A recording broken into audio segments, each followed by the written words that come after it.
up, y'all? It's your girl Sakina, and I'm back for another review. This is my review for Put a Ring on It. This is season 1, episode 2.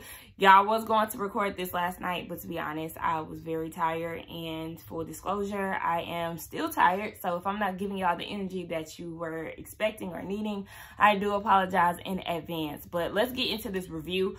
It picked up from where it left off last week with Ashley and Hollywood speaking to Dr. Nicole. Hollywood said in his confessional that had the tables been turned, he would have left Ashley. And if Ashley would have left him after calling off the wedding, that would show him his fuck-ups. Ashley is saying that deep down inside, she wants him. But some of those feelings that she once had for him are gone. So she's really struggling with that. And Dr. Nicole was like, okay, well, are you upset with yourself for staying after all of this embarrassment? And yes, that's exactly what Ashley is going through. She said that she hasn't forgiven herself for, staying with him after he's hurt her. But Dr. Nicole said, you have to give yourself credit for making a decision that you felt was best for you at the time. And Ashley said that she's willing to forgive herself to see where they can go potentially. Now, as far as that, I feel like y'all, first of all, I want to mention that in another confessional during that scene, Hollywood mentioned again the fact that he's been waiting for 2 years.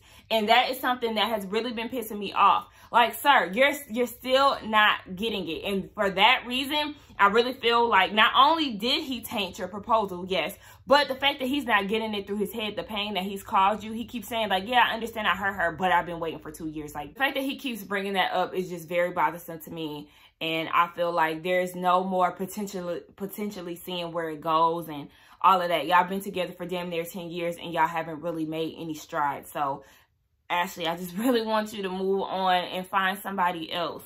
But, I don't know. It's like, Hollywood, shut the fuck up. As far as Vince's date, we're moving on to the next. He actually is going on a date with a radio host down here, Jazzy McBee. I put 2 and 2 together when she said she was a radio personality and her name is Jazzy. So yes, Vince finds her attractive. They both find each other attractive, but Vince is saying that he was happy that she came in the way that she did because it did ruffle Tamika's feathers a little bit.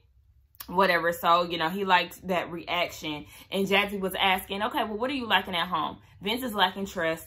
He's tired of always trying to prove himself to Tamika and making it known that he has her back.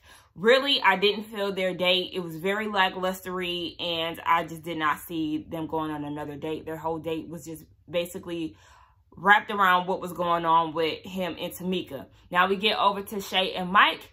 And they're having a conversation. Mike is pouring up because, he's having a bit of a celebration, I guess. His son just went home. He has a 12-year-old son who lives in North Carolina with his mom, or one of the Carolinas.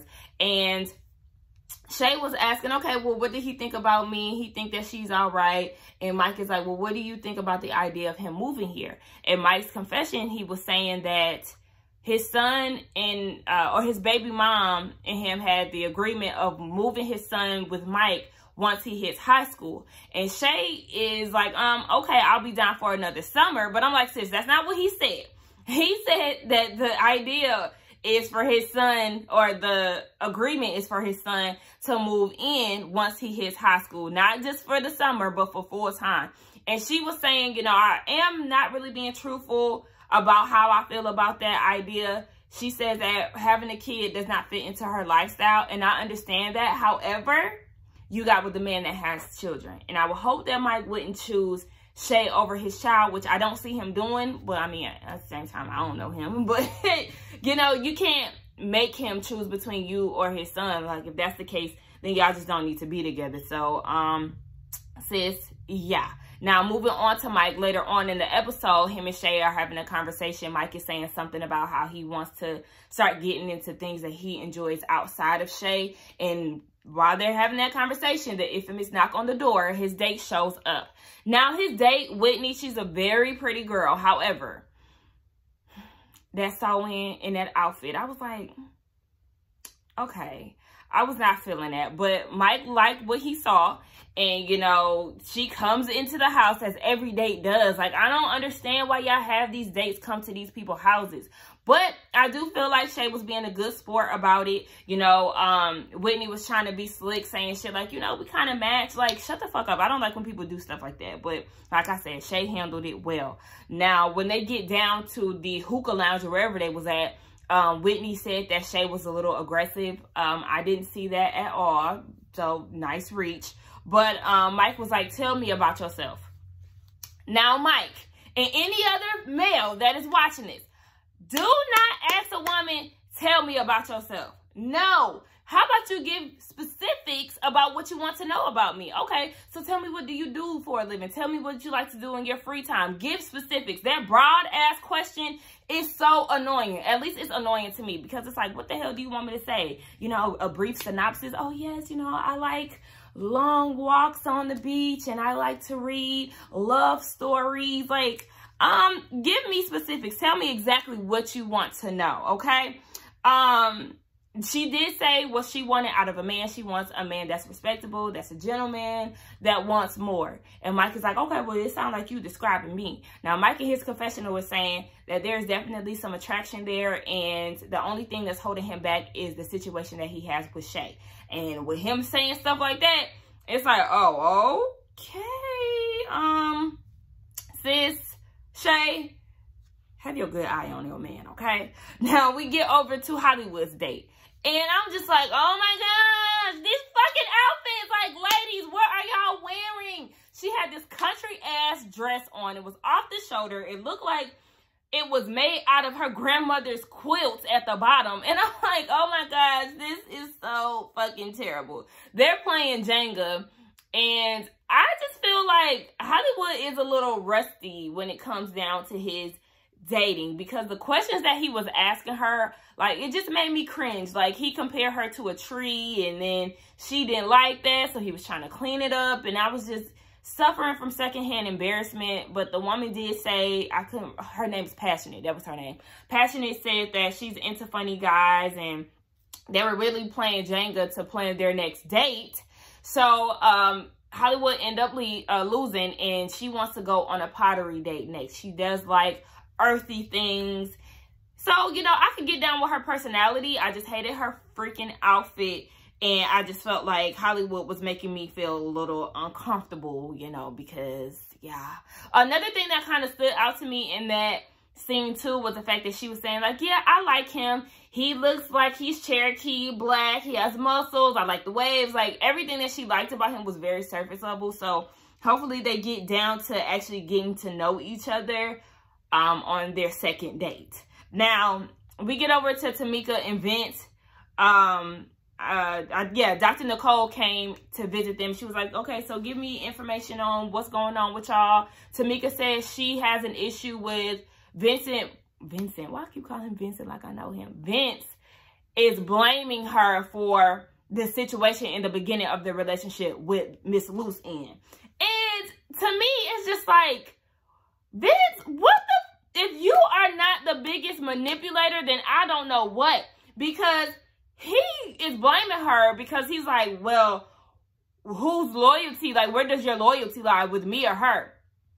Sir, what are we really talking about here? You're really trying to get over on this girl and play with her emotions by asking her, who is she loyal to? When the question should be, who are you loyal to? Because Tamika got sent receipts. Don't forget that. She said that the text messages were lining up. The Chicago visit had the itinerary and everything else, in which you still have not come clean about. So ain't no damn trust until you come clean. That shit was pissing me off. Like, I just can't get down with him because he's turning all of this around on her. And it's like, you're feeding into that, ma'am.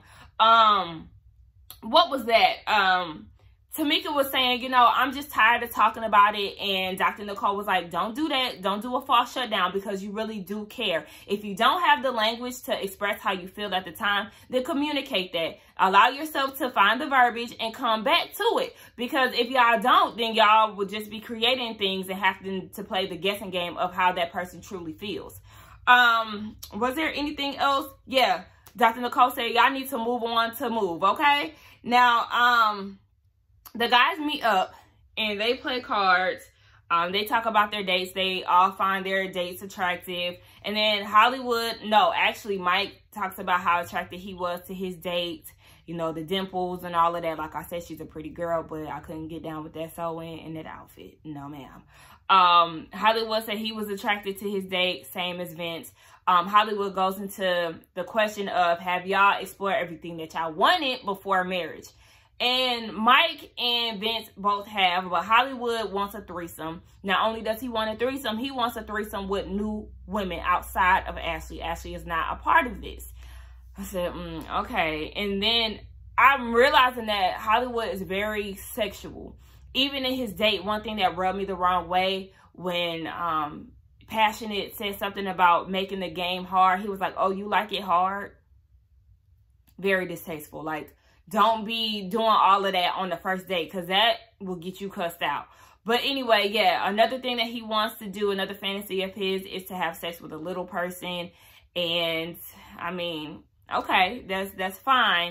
Mike said in his confessional, you know, maybe he should do a 2-in-1, you know, have Ashley and the little person, and you got your threesome and your fantasy of, you know, having sex with a little person. So the scene was cool, but, you know, I only really like 1 out of the 3 guys. I only like Mike for real. Them other dudes is just get on my fucking nerves. And I'm not saying that just because Mike watched my reviews, because he can get it too, and which he will later. Now, anyway, in the group setting, we talk about how everybody enjoyed their dates. We talk about Hollywood and Ashley. He thinks that his date was cool. Ashley said that her date was cool. He was very easy to talk to, and he was real pleasant. He gave her a hand massage. Hollywood said that he's okay with Ashley dating until she finds her way back to him. And Dr. Nicole seems to see a difference in them. Me, I'm still not on board with them staying together. I don't trust it. Tamika and Vince. Tamika said her date was cool, but he didn't really meet her expectations. There was no spark. Vincent's date was good. They had a good conversation. Like I said, I was pretty bored watching that shit. And Tamika was talking about what she was the thoughts that was going through her head. Oh, Lord, why I can't say it? Tamika was saying that she was really painting this picture in her head. Like, oh my gosh, he's probably looking at her booty. He's probably doing this, doing that. And Dr. Nicole is like, stop painting these narratives, okay? Because you get yourself worked up, and that may not have even been what happened during the date. And she was like, give yourselves enough space to really be your true self in these dates. Like, y'all gotta calm down with all these assumptions and being super worried. Now, speaking of worry, we get down to Shay and Mike. Now, Shay said that her date was cute. He gave her a lot of compliments. You know, their body language was real easy. You know, they were leaning into each other naturally, all of this good stuff. Mike said that his date was gorgeous, and he noticed that out the gate as soon as she came to the door. He also admitted that once they got to their lounge or whatever, she walked in front of him and he was checking out her butt, and they caught that on camera. I was like, you giving out too much information. If you did that, then okay, but you ain't have to admit that. Like, damn, you just really rubbing it in her face. And then he said that, you know, they had a lot of chemistry, and in this hurricane that he likes to describe, they end up exchanging numbers. And Shay was like, oh wow, okay, I didn't know that. So he said that it wasn't nothing major. They were just talking to each other about the date, how they enjoyed themselves. And Whitney was like, okay, well, if you're open to it, if you got some free time, we can do it again. And Dr. Nicole was like, okay, well, did you do it? And they tried to, you know, do the whole commercial break suspense thing. But I was like, nah, he ain't do it. And he did say that he didn't do it. But his reasoning for not doing that was because he was busy. So my question is, okay, if you were not busy, would you have explored, you know, going on another date with her? Would you have entertained that? Because if you had some free time, sir, what would that look like? So Shay is really angry and upset about that. She was like, you know, I don't want him to like anybody else because that's the love of my life. And I understand that. I would be hurt if you're texting somebody else behind my back and I have no idea. Like, I already know that you're going on this date, and I feel like you need to be going through the proper channels. But it is kind of, I don't know, it is kind of up in the air with that. Like, tell me what y'all think. Do y'all feel like Mike is in the wrong or not? Because they are supposed to be going on these dates to figure out whether or not they want to be with this person or not. So y'all let me know what y'all think. So then we talk about one thing that they enjoyed about the dates that they had lost touch with. And Shay said that it was a clean slate for her. The fact that, you know, I haven't hurt you in the past. We don't have like a history. It's just a clean slate. And Hollywood agreed. Like I told y'all, Shay and Hollywood act just alike. But Hollywood explained his situation. He said the reason why he feels like that is because when he hurt Ashley, he just felt like, okay, well then we're just better off getting rid of this relationship and starting over new with somebody else. And I just learn my lesson and do the next person better. But it is like going back to what Ashley said, feeling like the relationship is disposable. Like, I mean, shit, you got to work through the tough times. You can't just break up with me and then, you know, feel like you can start anew with somebody else. Like, every relationship has their ups and downs. So it's up to you to work through them. But what happened? Vince said that he lost the sentimental part of their relationship. And then he goes and says that he misses when Tamika used to call him daddy. When I tell y'all, I was like, nigga, what? And even Tamika was embarrassed by that. The nigga started tearing up, y'all. Like, what? Are you serious? He was just like, yeah, you know, it was just those little things that just, you know, did it for him in the relationship. And she no longer does that. And of course, she started crying and was like, you know, what did she say? She was saying that she's sorry for not thinking about his feelings. Like I said, I wouldn't trust him until he cleared everything up. Sir, you still have not been straightforward with me about this thing with you and this girl. I don't understand why Tamika is still entertaining him. Like I said, he's turning it all on you. Like, I don't know. Y'all let me know what y'all think about Tamika and Vince. I'm not here for their relationship either. Now, as far as dates, Ashley not going on her date. Hollywood is going on his date. Vincent is not. Tamika is not. And when it comes down to Mike, they want to leave us with suspense and a cliffhanger. So we don't know what he's going to say. I feel like Mike is going to say no because Whitney is such a temptation for him. He mentioned that earlier, and I feel like them texting is already an issue. So I feel like for his love for Shay, he's going to say no. But I don't know. Y'all let me know what y'all think. That was the end of the review. Like I said, I had to push through this because I don't have no energy. But yes, y'all, don't forget to like, comment, and subscribe to my channel. And I will see y'all in the next one. Bye.